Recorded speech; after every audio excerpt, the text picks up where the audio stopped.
இன்னும் எத்துணை முஸ்லிம்கள் வேறு இயக்கத்து சகோதரர்களுக்கு சலாம் சொல்லாமல் முகத்தை திருப்பி பல ஆண்டுகளாகியும் அவர்களிடத்திலே வாயை துறந்து பேசாத சகோதரர்களும் இருக்கிறார்கள். அவர்கள் அல்லாஹ்வை அஞ்சிக் கொள்ளட்டும்.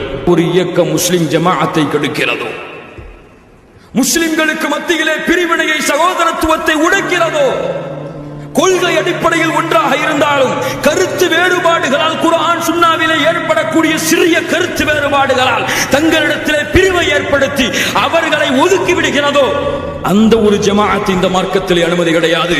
வஅத்தஸிமு பிஹப்லில்லாஹி ஜமீஆ.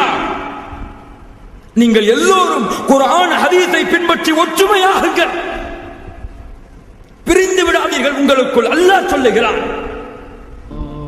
பிரிந்து விட்டால் என்ன நடக்கும் என்று அல்லாஹ்வுடைய தூதர் ஸல்லல்லாஹு அலைஹி வஸல்லம் சொன்னார்கள்.